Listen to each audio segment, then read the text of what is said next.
Kasus korupsinya di Pertamina tuh kayak gimana sih? Apa sih yang jadi temuannya Kejaksaan Agung? Praktik yang sebelumnya terjadi di zaman Petral itu ada indikasi balik lagi ketika terulang lagi ketika di sini, terutama yang di Pertamina Kilang ya. Nah, dari impor minyak crude inilah jejak Muhammad Riza Khalid terbuka kembali, Mbak ya. Karena sebelumnya dari teman sebelumnya ada nama dia nih, sekarang muncul lagi berarti.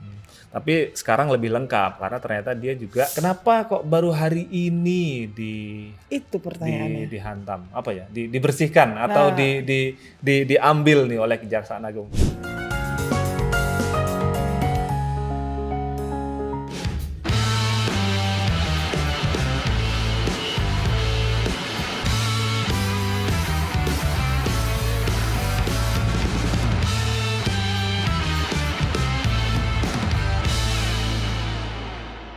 Halo, balik lagi dijelasin dong bareng Vindru Florentin dan saya Hairul Anam.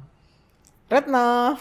Jangan lupa untuk subscribe YouTube Tempo.co guys. Dan buat kalian yang ingin baca laporan dari jurnalis Tempo, kalian bisa klik Tempo.co. Jangan lupa untuk tidak menyebarkan produk bajakan karena di situ ada hak ciptanya. Oplos dulu dong. Oplos atau oplos?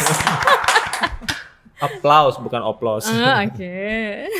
Kenapa oplos, Nam? Emang kita mau bahas apa nih? Lagi rame nih soal oplos mengoplos atau blending memblending gitu. Kan tadi udah dibahas kan di Bocah Halus Politik ya, kawan-kawan di politik mereka kolaborasi nih sama teman-teman hukum dan kriminal bahas soal yang sedang hot di Kejaksaan Agung. Oplos apa blending? Dugaan korupsi tata niaga impor yang di situ ada urusan bener nggak Pertamina mengoplos BBM. Iya, ini jadi banyak pertanyaan semua orang nih. Bener nggak dioplos? Nggak hanya pertanyaan soal bener nggak mengoplos ya, tapi gimana sih modus korupsinya, gitu kan? Dan terus kenapa kok harus tetap impor? Nah, tapi ada banyak. Bener dioplos apa nggak dulu? Nah, bener dioplos apa nggak dulu? Tolong jelasin dong. Iya. Jadi sebetulnya sudah banyak penjelasan ya, baik itu dari Pertamina, kemudian dari perusahaan penyedia BBM yang lain juga menjelaskan soal oplos mengoplos ini. Kejaksaan Agung juga sudah menjelaskan soal oplos mengoplos ini. Tapi begini, dari beberapa narasumber yang kita temui ya, memang praktik blending di industri migas itu biasa. Gitu. Jadi istilahnya memang blending, pencampuran gitu. Kalau memang bahasa pasar memang oplos, tapi ketika dia dipakai bahasa oplos, jadi agak ada konotasinya nih. Kesan negatif ya. Kesan negatifnya kayak asal nyampur gitu kan. Kayak ilegal gitu, oplosan tuh. Tapi praktik di industri migas, terutama yang dilakukan oleh Pertamina, kan selama ini Pertamina disuruh ngejual BBM RON 90 kan Mbak ya? Ya betul, dari semula 88. Dari semula 88 gitu kan. Dan ternyata di luar negeri itu nggak ada tuh barangnya itu. RON 90 tuh nggak ada gitu. Jadi ya mau nggak mau ketika kita ada kebutuhan untuk impor, harus ada proses blending tuh. Baik itu di tingkat kilang maupun di tingkat terminal yang punya fasilitas blending itu ada di luar negeri itu. Gitu. Jadi misalnya nih dari RON 92 dan RON lebih tinggi gitu ya, itu di blending di luar negeri, terus kemudian datang ke sini sudah jadi RON 90, masuk ke depo Pertamina. Di kilang Pertamina di dalam negeri juga demikian. BBM yang dihasilkan yang RON rendah ya, RON 60, 70, itu di blending, dicampur dengan RON tinggi, itu ada RON 100, RON 90-an, di blending jadi satu di kilang, untuk menghasilkan di salah satu fasilitas blendingnya itu, untuk menghasilkan RON 90 yang dijual itu. Kita emang nggak bisa, kan kita punya ladang-ladang minyak nih ya, ladang-ladang minyak kita itu memang nggak bisa bikin 90 langsung ya? Pembuatnya kan kilang ya, jadi lapangan tuh menghasilkan minyak mentah, kemudian dibawa ke kilang kan. Nah, kilang kita itu sampai saat ini baru bisa memproduksi RON 88 ya. Nah, sementara pemerintah sudah menaikkan standar BBM kita menjadi RON 90. Sehingga yang 88 ini kan harus dinaikkan. Caranya gimana? Di blending, dicampur dengan yang lebih tinggi. Yang lebih tinggi asalnya dari mana? Ya dari impor itu ya, yang 92 atau yang lebih tinggi dari 92 dicampur dengan yang rendah sehingga menghasilkan 90. Udah kejawab belum? Berarti yang masyarakat dapat kalau lagi beli di SPBU sudah sesuai sama spesifikasinya. Sudah sesuai. Sebenarnya kalau mau beli secara 90, RON ya. Iya, secara RON ya. Kita parameter bicaranya. RON sesuai gitu. Sesuai. Lo beli 90 ya dapetnya 90. Lo beli 92 dapetnya 92. Tapi perkara kualitas itu beda lagi Pak ya. Nah, Ada parameter yang lain. Kualitas itu banyak yang komplain karena beberapa narasumber nih setelah kemarin ribut-ribut soal bener nggak nih oplosan atau enggak, muncullah yang cerita bahwa gue kalau pakai Pertamax itu kok lebih cepat habis misalnya dibandingin kalau merek tetangga. Udah gitu efek ke mesin menurut mereka tarikannya kurang kenceng kalau pakai Pertamax dibandingin sama merek lain. Apa yang membedakan BBM-nya Pertamina sama merek lain sehingga tadi ada efek-efek kayak gitu ke mesin?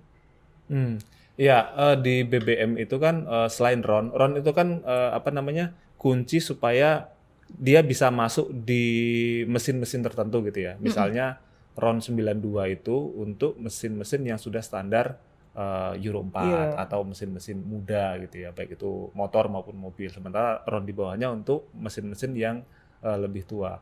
Bisa masuk, bisa beroperasi, tapi secara kualitas ya karena yang diminta oleh pemerintah itu adalah RON 90 sulfur maksimal 0,05 gitu ya ppm-nya. Pertamax juga gitu. Ya, yang penting udah masuk standar. Ya kalau misalnya mau standar yang lebih bagus, ya lu beli yang lebih mahal di merek tetangga misalnya atau di Pertamax Turbo gitu. Nah, itu 95, 98 ya. Iya. Tapi memang untuk RON yang sama dari brand yang beda, mereka memang punya kualitas yang beda ya. Di sulfur iya. Oke. Ya, di tingkat sulfur iya. Di beberapa tingkatan juga ada. Jadi parameternya nggak hanya RON-nya ya yang dilihat, tapi ada parameter lain kayak sulfur. Itu punya kadar yang lain-lain gitu. Ada yang lebih tinggi sehingga yang tadi membuat jadi ngelitik atau jadi saringannya kesumbat segala macam. Kan ada kasus-kasus yang seperti itu. Ini resep masing-masing perusahaan kali ya kalau itu ya. Itu kalau Yang istilahnya ngebedain. Sebenarnya standar. Standarisasi ya, yang buat standar kan pemerintah ya, Dirjen Migas gitu. Pemerintah mau bikin standar yang seberapa nih? Mau diperketat, harus sekecil mungkin, seminim mungkin bisa. Tergantung pemerintah. Pertama ini kan membuatkan saja ya, dia semacam pabrik lah, membuatkan sesuai dengan aturan. Sesuai standar gitu. Jadi kayak ini bahasa Inggrisnya orang Suriname. Onorego norupo. Gitu. Yang artinya adalah ada harga ada kualitas itu. Kalau mau kualitas lebih baik ya bayar lebih mahal. Nah, buat oplosan udah clear nih ya, berarti nggak ada. Ada tapi yang diterima sudah sesuai sama spesifikasinya. Tapi sebelum lanjut mungkin harus dikasih konteks dulu kali ya Mbak Retno sama Anam. Kasus korupsinya di Pertamina tuh kayak gimana sih? Apa sih yang jadi temuannya Kejaksaan Agung? Nah, Kejaksaan tuh ini proses penyidikan udah berjalan lama ya. Nah, yang terakhir itu kan ditemukan adanya dugaan korupsi atas pengadaan mulai dari minyak mentah, BBM, sampai penunjukan perusahaan pemenang kapal pengangkut. Gitu, yang diduga total kerugiannya sampai 190 triliun per tahun gitu. Kita menelusuri ya Nam ya. Karena periodenya kan dari 2018 sampai 2023. Nah, angka yang signifikan itu, kerugian negara yang 193 triliun itu juga termasuk dari bagian dari kepenasaranan nih. Benar nggak sih segini dan gimana cara ngitungnya gitu kan.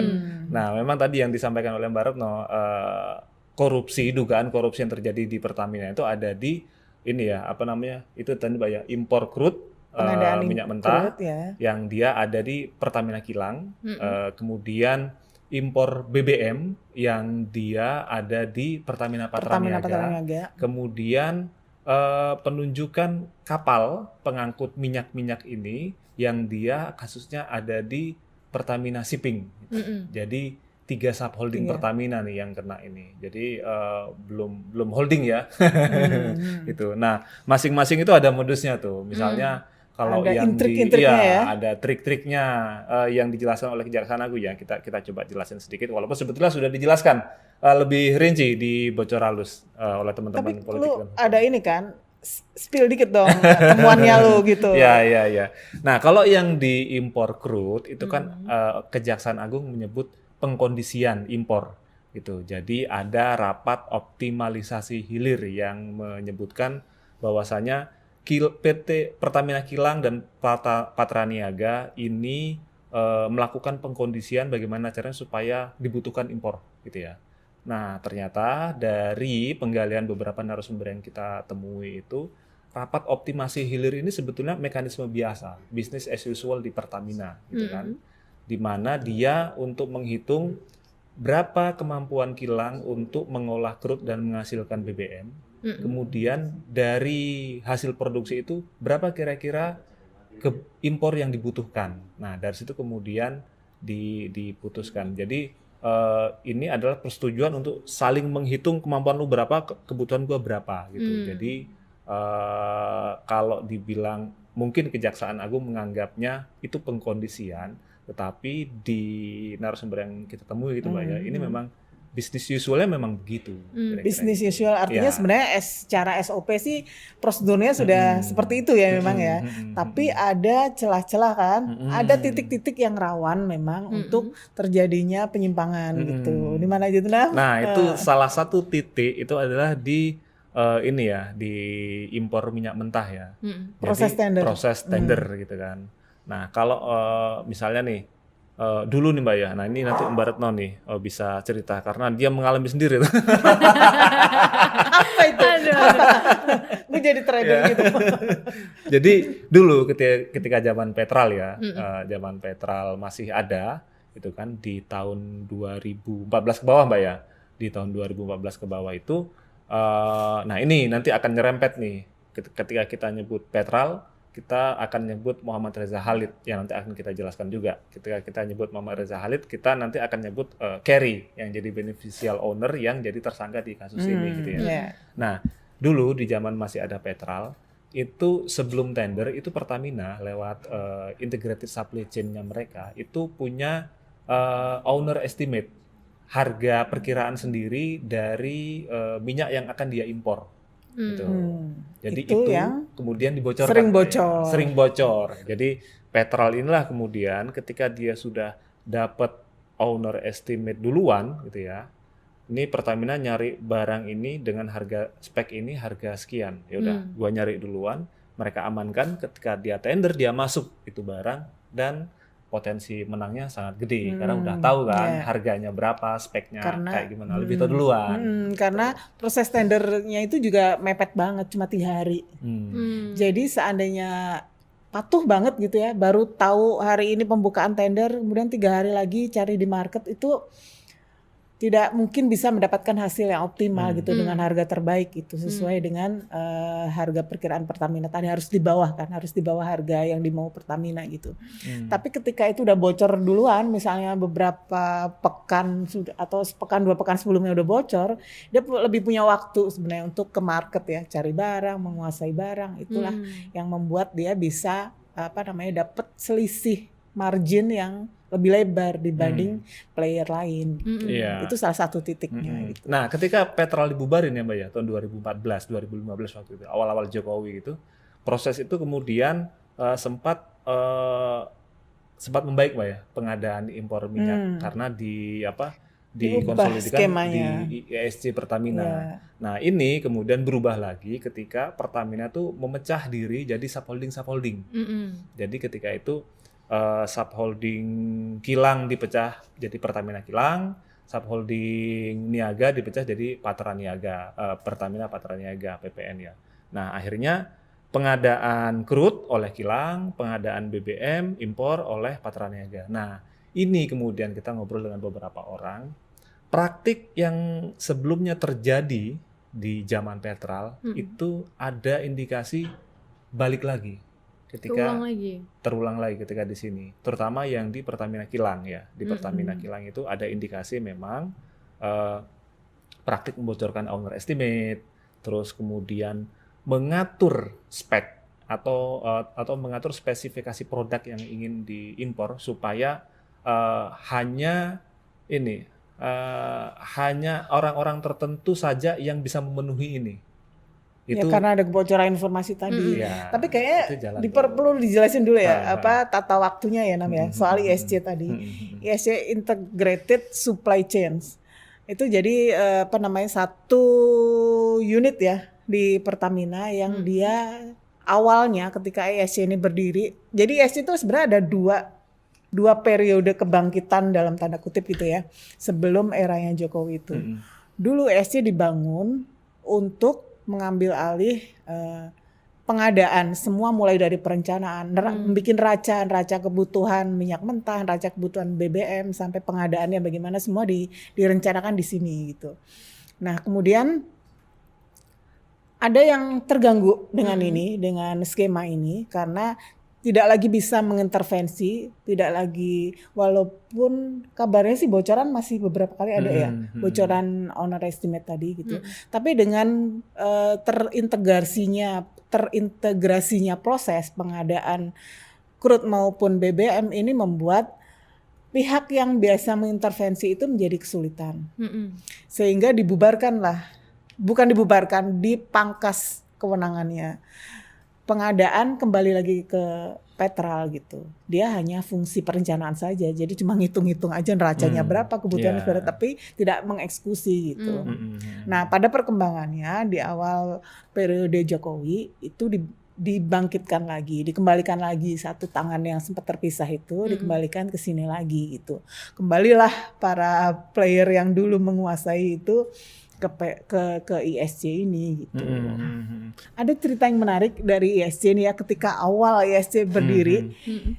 Jadi ada temuan-temuan lah, misalnya pengadaan crude, pengadaan BBM itu kan sebenarnya bisa diproyeksikan, bisa diestimasi berapa kebutuhan kita 5 tahun, 10 tahun ke depan, bahkan 20 tahun ke depan bisa diproyeksikan dengan mengasumsikan pertumbuhan konsumsi, pertumbuhan penduduk gitu kan ya. Sampai 20 tahun. Harusnya bisa diproyeksikan gitu. Tapi dengan proyeksi itu maka harusnya ada kontrak long term. Jadi harusnya kontrak long term itu punya porsi yang lebih besar daripada pembelian di spot. Pembelian di spot ini kan cenderung mahal ya. Gitu. Karena belinya dadakan gitu. Kayak tahu bulan. tapi ditemukan faktanya kontrak long term itu justru sedikit sekali porsinya, cuma 30%. Sementara yang beli di spot yang harganya lebih mahal itu sampai 70% gitu. Itu fakta menariknya. Ini juga sama polanya dengan laporannya Kejagung kan, temuannya Kejaksaan Agung juga bahwa salah satunya Pertamina itu lebih banyak beli di spot dibandingin kontrak jangka panjang, padahal seharusnya tadi kalau kita punya kontrak jangka panjang kan ada hedging ya, ada pelindung harganya, jadi bisa lebih murah. Iya. Ini juga nyambung hobi ya. Tapi ada kepentingan bisnis juga dalam hal kenapa Pertamina beli impor di pasar spot, di pasar jangka pendek, karena pertama terkait dengan modal kerja gitu. Jadi kan perusahaan ini kan modal kerjanya juga nggak bisa langsung setahun 2 tahun belanja gitu ya, tapi juga dicicil sesuai dengan kebutuhan. Yang kedua juga kenapa dia juga sering beli pasar spot itu dilakukan ketika harga sedang turun gitu. Jadi misalnya harga turun drastis, nah itu belinya langsung tuh di pasar spot. Nah jadi ada plus minus, beli di pasar spot itu bisa merugikan, bisa menguntungkan juga kira-kira gitu. Nah balik tadi ke soal yang pengadaan impor crude ya. Ini kenapa kemudian ada celah korupsi di sini sehingga menyeret 2 orang nih di Pertamina Kilang, di Kilang Pertamina PT KPI ya.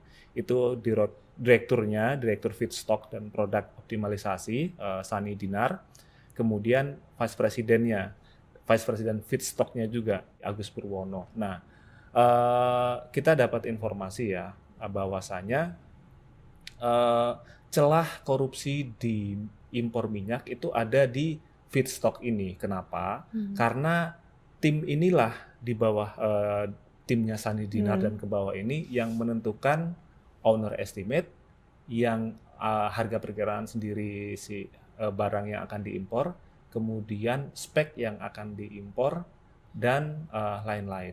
Mereka ini yang menentukan. Nah, kemudian ketika katakanlah ada kebocoran owner estimate ke si peserta tender dan lain-lain, tidak akan jauh-jauh pasti dari tim ini. Gitu. Walaupun kita belum dapat bukti sebetulnya dari informan, dari narasumber bahwasanya ada kickback ketika dia atau ada bukti owner estimate bocor di kasus ini, kira-kira gitu. Kita ngobrol dengan beberapa orang, nah dia menjelaskan bahwasanya tim feedstock dan produk optimization di kilang Pertamina ini tim mewah ini. Jadi misalnya dia pemegang data penting ya. Sering dinas ke luar negeri. Kalau gatheringnya juga ke Jepang dan ke tempat-tempat lain gitu. Jadi di kilang Pertamina direktorat ini yang paling basah. Yang paling kaya gitu kan. Atau kalau misalnya di grup Pertamina itu ada ini. Di grup Pertamina juga misalnya yang paling kaya itu Pertamina EP yang di hulu gitu. Jadi kalau di hilir ini ya. Kalau di hilir di kilang direktoratnya ini nih yang paling kaya. Pasukan elit nih. Pasukan elit gitu. Itu mereka sering keluar negeri karena ada kebutuhan ketemu sama NOC atau gimana? Atau dibiayain. Ups. Kita tunggu ini ya hasil penyidikan. Kita tunggu hasil penyidikan dan nanti ya pasti ini akan berkembang. Tapi kira-kira di sebetulnya ini di ketika ISC hidup dulu, praktik seperti ini udah sempat dipangkas kan, Mbak? Ya, iya sebenarnya dengan mengintegrasikan itu kan semua diambil alih. Supaya yang dulunya masing-masing kan pengadaan krudnya sendiri oleh kilang ya. Direktorat kilang, direktorat pengolahan, kemudian pengadaan produk BBM-nya ada di direktorat niaga. Itu dengan diambil alih disatukan itu supaya praktek-praktek yang kayak gitu tuh bisa dihilangin, dibersihkan gitu. Nah, pernah ada cerita kayak gini nih. Begitu mekanisme baru ini dibikin, itu NOC itu pada seneng gitu. Bahkan datang ke Pertamina. Kayak National Oil Company, National Oil Company kayak Chevron, kayak Shell itu datang. Mereka mengapresiasi lah Pertamina. Mereka menganggap nih Pertamina baru gitu ya. Dengan membuka yang selama ini mereka tuh nggak bisa mau ikut tender aja tuh susah gitu. Dengan dibuka ini melalui SC itu semua diundang, semua player diundang mengajukan penawaran. Jadi prosesnya itu lebih fair dan transparan gitu.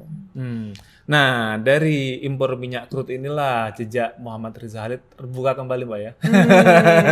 Karena sebelumnya dari teman sebelumnya ada nama dia nih. Sekarang muncul lagi berarti. Tapi sekarang lebih lengkap karena ternyata dia juga terdeteksi lewat anaknya ya.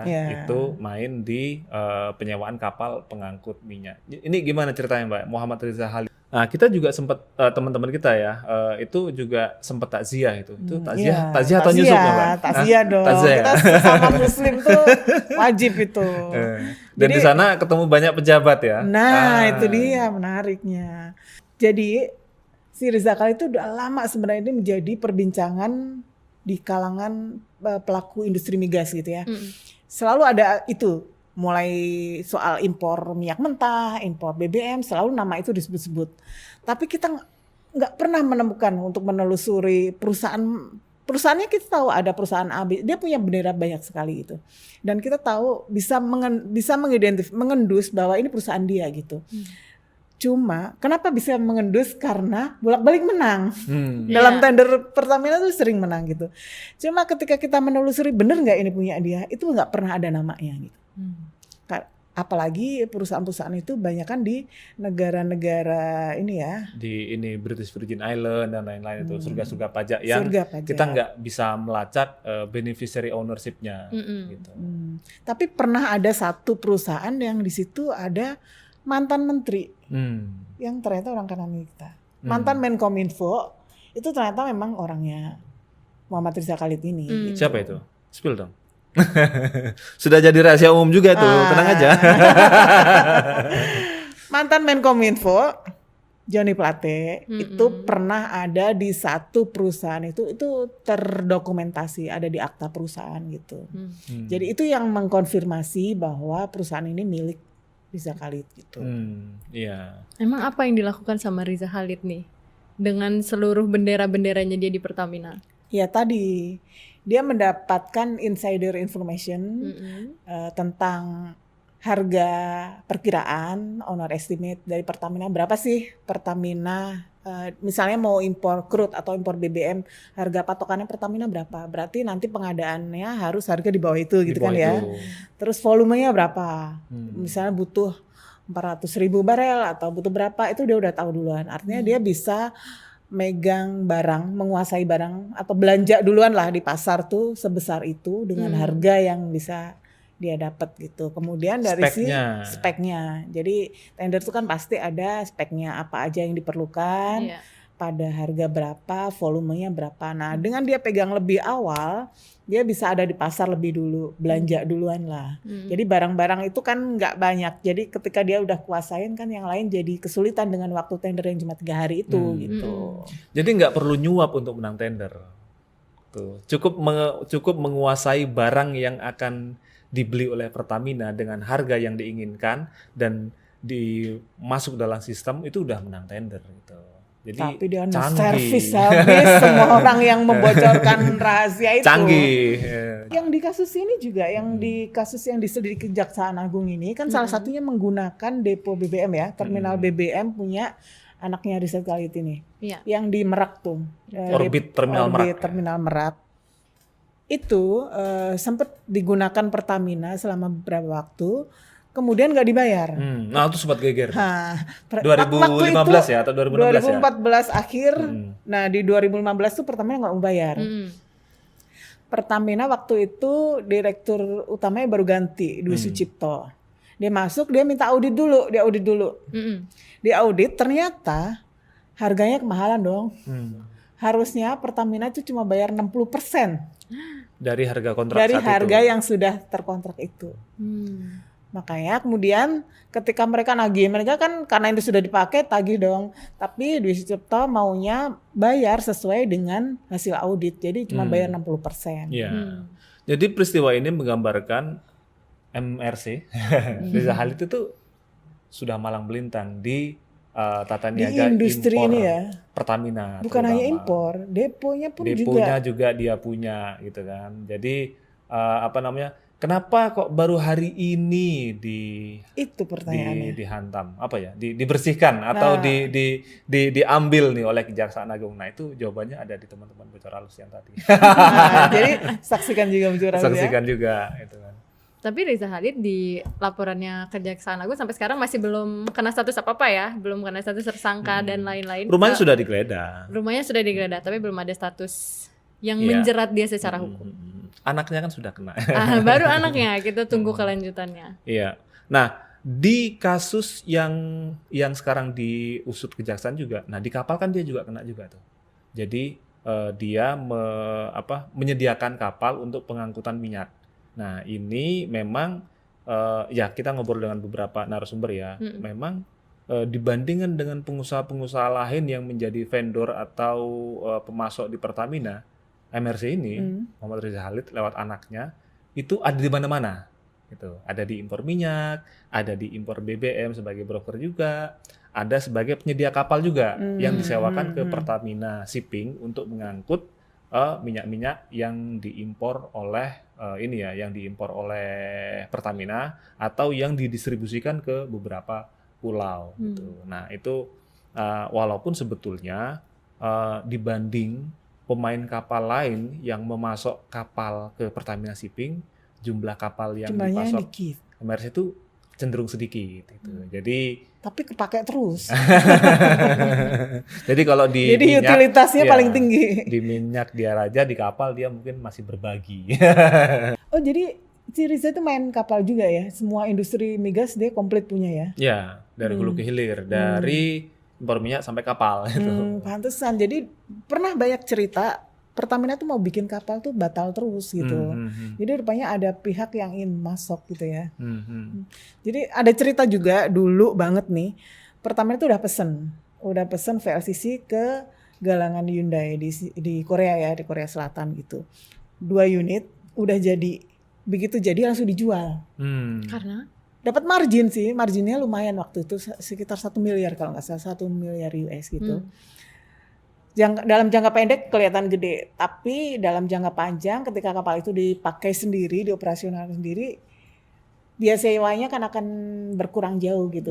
Jadi ya gitu, ketika ada upaya untuk pengadaan sendiri kapal, pengadaan dalam arti membuat sendiri kapal itu selalu gitu, gagal-gagal terus rupanya ada yang nungguin ya, gitu karena ya. bahkan kemarin juga sempat itu kan disindir tuh di pembicaraan di diskusi publik itu. Siapa yang nyindir? Ada yang dekat dengan penguasa bilang dengan bangga bilang ini apa namanya? Sudah berhasil menggagalkan pembelian kapal di Pertamina. Oh, siapa itu? Iya, cek sendiri ya. Politisi? Ya begitulah. Dan memang ya ini dari separuh kapal, mungkin lebih ya, dari separuh kapal lebih yang dioperasikan oleh Pertamina, hanya separuh sedikit, nggak sampai separuh bahkan yang dimiliki oleh Pertamina. Sisanya itu sewa dari tadi kayak dari MRC, Mawarisa Khalid dan anak-anaknya. Kemudian dari ada beberapa anggota DPR juga punya, kemudian pengusaha-pengusaha kapal dalam negeri juga banyak yang masuk gitu. Jadi Tapi kalau punya sendiri emang lebih ekonomis ya dibanding minimal dia sewa. biayanya bisa dikontrol kan. Gitu. Iya betul, karena seringkali kapal tuh menjadi kendala ketika tiba-tiba kebutuhan, kan kalau kapal ini bisa jadi industri yang lain juga membutuhkan ya, ketika ekonomi global misalnya bangkit gitu ya. Kemudian banyak yang membutuhkan, demand-nya tinggi, sementara pasokan kan stoknya cuma itu-itu gitu. Itu menjadi hal yang membuat harga sewa menjadi naik. Iya. Bukan hanya harga sewa tapi ketersediaannya juga. Jadi udah harganya mahal, kapalnya nggak ada. Bahkan bisa nunggu sampai berapa pekan, sampai bulan untuk dapat kapal gitu. Jadi punya sendiri itu juga diperlukan sebenarnya gitu. Iya, Cuma ya itu ada gangguan terus gitu. Siapa yang ganggu? Sama orangnya ternyata. Gendru. Iya. Nah, tapi gara-gara ini loh, gara-gara penegakan karena penegakan hukum dugaan korupsi Pertamina ini juga sempat mengguncang perusahaan. Jadi nggak hanya masyarakat nih yang terguncang kepercayaannya gitu kan, sampai kemudian karena oplosan itu sampai kemudian ramai-ramai pindah ke SPBU sebelah gitu. Walaupun ujung-ujungnya nanti pasti akan kembali lagi. Terutama yang ini ya, yang apa namanya, yang kantongnya cekak ya, gitu ya. Dan ini juga mengguncang perusahaan Pertamina terutama yang kita dengar itu kemarin sempat ada satu bank internasional yang sudah membekukan pembiayaan modal kerjanya ke Pertamina. Karena mereka khawatir nanti keserempet-serempet dan akan mengganggu bisnisnya Pertamina. Beberapa kapal Pertamina yang harusnya sudah berlayar untuk mengangkut minyak dari luar negeri itu juga tertahan karena butuh clearance dari Pertamina dan mungkin juga dari penegak hukum di sini. Ini barang nanti ketika kita kirim bermasalah nggak lagi atau jangan-jangan masuk dalam pusaran kasus ini gitu kan. Makanya kemarin di media briefing Pertamina. Jadi datang. Biasanya itu kan Pertamina ngajak buka bareng wartawan-wartawan tuh kalau enggak di pertengahan Ramadan, gitu kan. Nah ini dipercepat karena ada rame-rame ini. Nah di briefing itu Fajar Hantoso, jubirnya Pertamina bilang wanti-wanti nih ke wartawan yang hadir. Teman-teman nanti kalau bisa jangan tanya yang urusan penegakan hukum ya, gitu.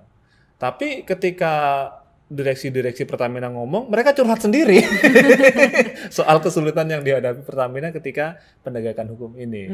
Terus kemudian di sanalah disampaikan oleh Direktur Keuangan Bu Emma Sri Martini ya, dia bilang ya untungnya kami sudah mendapatkan komitmen atau kepastian dari Kejaksaan Agung bahwasanya nanti aset-aset yang kemungkinan masuk dalam proses penyidikan tidak disita atau misalnya tidak akan mengganggu operasional. Kita juga sudah berkoordinasi dengan lembaga keuangan, dengan lender, investor dan lain-lain untuk meyakinkan bahwasanya walaupun proses ini berjalan di Kejaksaan Agung berjalan, kita tetap dapat support penuh dari mereka karena ya nggak bisa dipungkiri lender dan lain-lain itu kan penyedia ini ya, darahnya Pertamina Nah, ya, modal kerja soal untuk investor. impor dan lain-lain. Ngomong-ngomong soal investor, gue jadi dengar cerita bahwa Pertamina juga jadi sibuk menjelaskan kepada para pemegang bond. Pertamina kan Bondholder ya. surat utang Pertamina kan global, jadi Iya. banyak investor global yang berkepentingan untuk mendapatkan clearance tentang hal ini gitu ya. Jadi gimana sih sebenarnya kasusnya dan apakah akan berdampak terhadap pembayaran bond ke Iya. depan gitu. Itu Bu Emma sempat cerita juga nggak ada efek nggak ke pendapatan? Kalau tadi kan kita bicara soal sumber pendanaan, tapi pendapatannya dia terdampak atau enggak? Setelah tadi masyarakat nggak percaya terus bondong-bondong beralih gitu. Ya, nanti kita lihat seberapa lama ininya peralihan atau dampak negatif dari pengusutan kasus ini ya. Misalnya kita lihat seberapa jauh penurunan penjualan BUMN sampai penjualan BBM Pertamina gitu kan dalam beberapa bulan ke depan gitu. Dan ini juga jadi tantangan karena ke depan sebulan lagi, nggak sampai sebulan lagi kita udah lebaran gitu kan. Iya. Dan kebutuhan musim mudik ya. BBM pasti akan naik. Kemarin kita tanya sementara ini stok masih cukup.